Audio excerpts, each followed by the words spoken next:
We begin. Joe Biden, he's breaking records all across the board. More Americans are now hospitalized with COVID-19 than ever before in this pandemic. We have illegal immigrants are crossing our southern border at an unprecedented pace. Fentanyl deaths in America are now higher than ever. Economic optimism is at an 18-month low. The backlog of cargo ships off the coast of California waiting to dock and unload, yeah, that's also at an all-time high. And the price of oil is surging, nearing $85 a barrel, with predictions it may go as high as $125 a barrel. I guess he's back begging OPEC.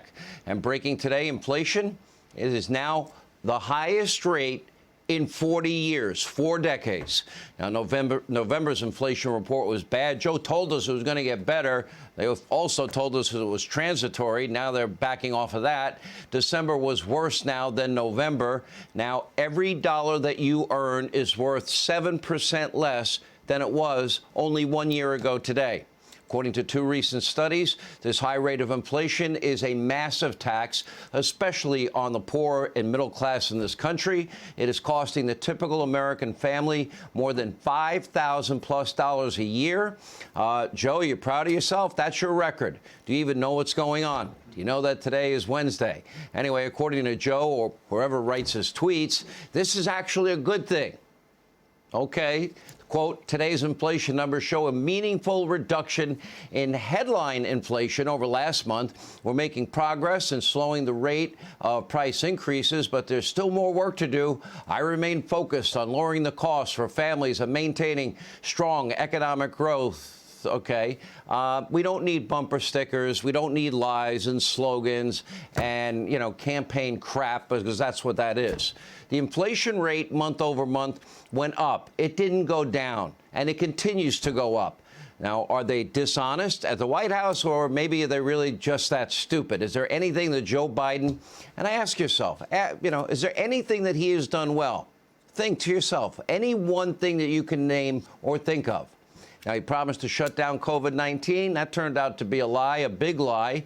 He promised that you would get that if you got the vaccine, you'd never get COVID. We know that's a lie. He promised not to mandate vaccines. He'd never do it. Another lie. He promised not to raise taxes on the middle class. Also a lie. And remember, above all else, he promised to unite the country.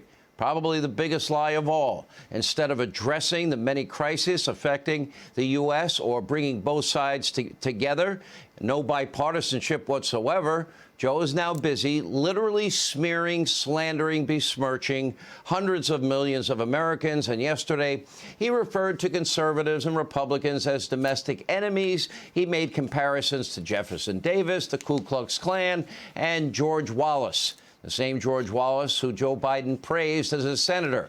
Well, you remember that, Joe? Well, maybe you probably don't. And, of course, Joe is just following orders from his radical socialist base, that is the Democratic Party. They want to completely transform this country into their socialist New Green Deal utopia. They want to maintain power in perpetuity. They love to call Republicans fascists and every other name, but they're the ones that are trying to stack the Supreme Court, not the Republicans. They're the ones trying to federalize all elections, which is unconstitutional. They're the ones that want to add, let's see, D.C. and Puerto Rico as U.S. states. Why? They think they'll get X number of senators in perpetuity and keep control.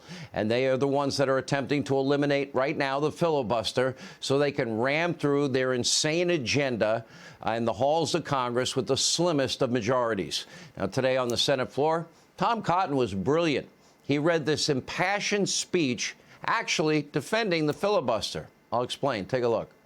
Constitutional scholars will tell us that the reason we have these rules in the Senate, unlimited debate, 2/3 to change the rules, the idea that 60 have to close off debate, is embodied in the spirit and rule of the Constitution. The bottom line is very simple. The ideologues in the Senate want to turn the Founding Fathers, what the Founding Fathers called the cooling saucer of democracy, into a rubber stamp of dictatorship. Those are powerful words, but they're not mine. Every word of my speech today was originally spoken by our esteemed colleague, the senior senator from New York, Chuck Schumer. Yeah, we're going to be a banana republic if we do this. That's right. When Schumer was in the minority party, he defended the filibuster tooth and nail, said we'd be a banana republic. So also did Joe Biden, then a senator. Take a look. We should make no mistake. This nuclear option is ultimately an example of the arrogance of power. It is a fundamental power grab by the majority party, propelled by its extreme right and designed to change the reading of the Constitution. Folks who want to see this change want to eliminate one of the procedural mechanisms designed for the express purpose of guaranteeing individual rights, and they also, as a consequence, would undermine the protections of a minority point of view in the heat of majority excess. What changed, Joe? Even more recently, in 2019 and 2020, Democrats, they used the filibuster a whopping over 300 times. Oh, okay, they're against the filibuster. Now, sadly, their thirst for power knows no bounds. That's the real threat. Democrats have a major problem. Almost no one approves of their platform or their decrepit, cognitively struggling career politician that they put in the White House that I doubt knows that today is Wednesday. Anyway, here's another record for Joe. According to Quinnipiac, look at this. Joe Biden's approval rating is at an all-time low, 33%. His approval rating among independents is even lower, 25%.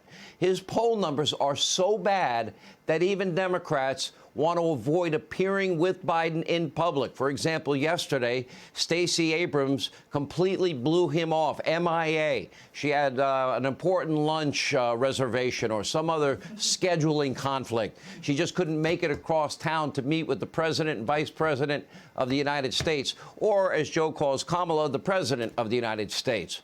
But according to the chief propagandist, Jen Psaki, no one would ever avoid appearing with Joe Biden. Really? He's the most beloved, most competent president in the history of the United States. Okay, I don't know if it's an edible or they're smoking something. You decide. As the midterms approach, there will be some Democrats plausibly who will want to stay away from the president for political reasons. What's his response to that sort of action? Examples? I think we're talking about a hypothetical that doesn't yet exist. In reality, Joe and Kamala are so toxic that in the Wall Street Journal, two lifelong Democratic strategists, this is how bad this is getting. They're now floating a new candidate for 2024. Guess who? Hillary Clinton. Now, when Hillary Clinton, frankly, one of the most unlikable people in the world, seems like a better option, it's pretty bad. So, you know, we will see if we get a rematch between Trump and Hillary. That would be interesting. Hey, Sean Hannity here. Hey, click here to subscribe to Fox News YouTube page and catch our hottest interviews and most compelling analysis. You will not get it anywhere else.